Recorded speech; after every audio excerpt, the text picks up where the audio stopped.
How's it going, everyone? My name is Mr. Boss for the win, and welcome to another episode of some Black Ops 2.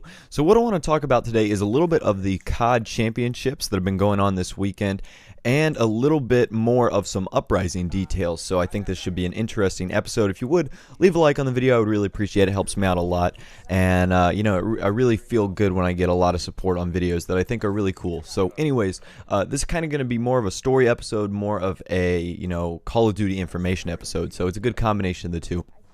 So the Call of Duty Championships has been going on in Hollywood, California this entire weekend, and for the longest time, I was never really into esports until this year, and basically all of Friday and Saturday, when I was like working on a paper, I would have on another monitor the Call of Duty Championships going, and I don't know if that was the best idea, but I had a lot of fun doing it. And I was just getting really into the games, the whole competitive scene, how the guys play, and obviously it's something that I would never do, but I found a really great analogy for it. I'm sure a lot of my subscribers, you guys watch either like professional or college sports on some level, or if you're not into sports like team sports, you either like compete in running or you like rock climbing or something like that. Some activity that just isn't feasible like for you to do. Like for me, it isn't feasible for me to go out and play professional football. That would not work very well. I would get destroyed. I would get crushed. But I can guarantee you every Sunday and Monday night during the winter, I am glued to the television watching this professional football game. Now, because I have no interest in playing, it makes me want to watch it that much more. Just because, obviously I'm interested in football. I'm very passionate for a certain team, my hometown team. And, you can kind of relate that to the Call of Duty Championships. Now, I love watching competitive esports Call of Duty, but it's something that I would never be interested in because I know that I'm not good enough. Now, it's just, I've never been into the competitive scene. I've never based my gameplay around training to be in a competitive environment. I've always based my gameplay to hop on, have fun, dominate, get a few games, upload, commentate, talk about Call of Duty, talk about story topics as I get this sniper rifle guy right here and he's ducking around the map and I'm using my Peacekeeper right here. But anyways, I go only use me blade right here, which I think is really cool. And I'm trying 2 knives in a row and I call myself only use me blade, but that's for another day. So yeah, that's the same analogy that I just wanted to talk about. It's like I really enjoyed watching the Call of Duty Championships, but it's something that I just wouldn't think about ever playing. I was on a team for a while. I guess I still can be considered on a team. All the guys that I play with on a regular basis, like Ocular Gumby, Smoke Roars, Larry, Ratdoll. Yeah, I'm blurring on names here because it has been a while. But all those guys that I used to play with, Stone, Smoke. So they're on a team right now, and they were like the #1 rated domination team on Modern Warfare 3. I don't know how they've done in Black Ops 2. I know Gumby has he plays like professional lacrosse or something, which is ridiculous. He won like a national championship last year, which I think is really cool. So I don't think he's had as much time this year to invest in doing like Call of Duty scrims and stuff like that. So, but anyways, I'm jumping off topic.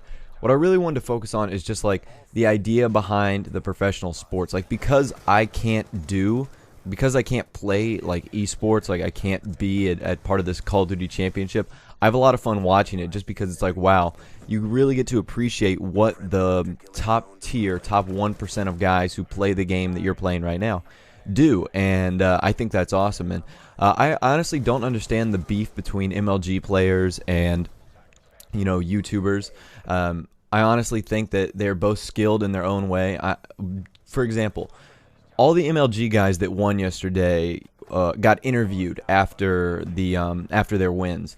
And I can tell you, those were some of the most awkward interviews I've seen in my entire life. They were getting interviewed by iJustine, which, for those of you who don't know, is a very successful YouTuber. She's very beautiful. And I say that with the utmost respect because she is Fwizz's girlfriend, and I work with Fwizz, so the utmost respect there in that regard. But she's a very beautiful woman, and when these guys were standing next to her, they didn't know what to say. They had the most awkward, fumbled conversations I've ever heard in my entire life.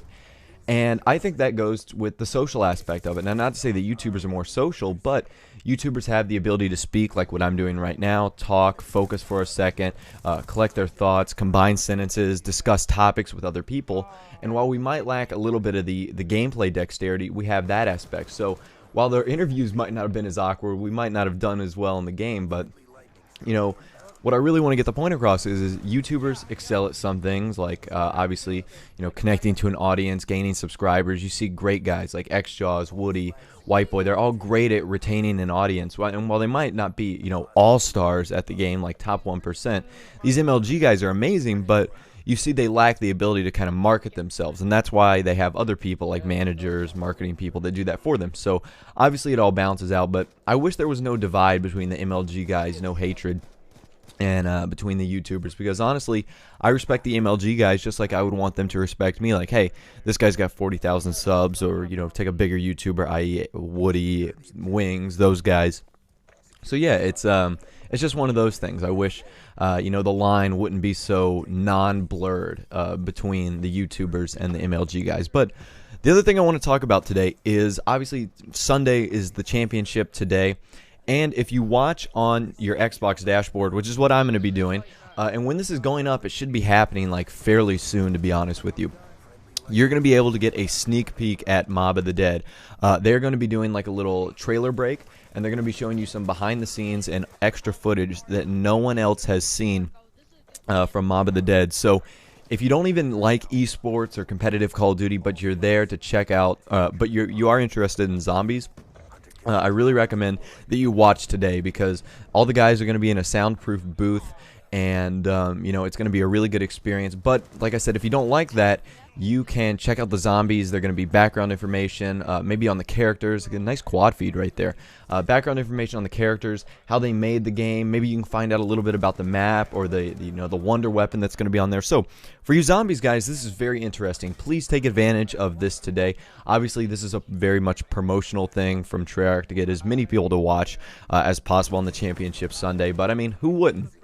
And plus, they're giving you behind-the-scenes footage of Mob of the Dead. It's supposed to be the most intense zombies experience to date, so I don't know who would pass that up, because that experience sounds pretty neat to me. But anyways, guys, I want you to leave your opinions and comments down below. I know this has been a longer commentary, almost around like 8 or 9 minutes, but yeah, I've just had a lot of fun watching the Call of Duty Championships, and I wanted to give my opinion on like how the line shouldn't be so blurred, because at the end of the day, we're all guys playing Call of Duty. We're all having fun, and it's just a different aspect. I play to interact with subscribers and get gameplay, and they interact to do really well and win lots of money in these tournaments that I don't have the ability to, which I think is really cool. I died right there trying to put my sentry gun down, which is I haven't been running big kill streaks lately, which has been really helpful. I've been running like lightning strike and sentry and stealth chopper, which I'm doing right now, and I find that people are leaving less games, but I'm also doing better in these games myself, so which I think is a very cool aspect as well. But anyways, guys, thanks for watching. Take care. Have a nice day. Like I said, be sure to like the video and subscribe if you are new. Other than that, I'll talk to you in the next episode. Have a nice day, and I will see you later. Yeah, I know. I saw your video. All flags secured. Maintain current posture. Yeah, I know. I saw your video. Strike coordinates received.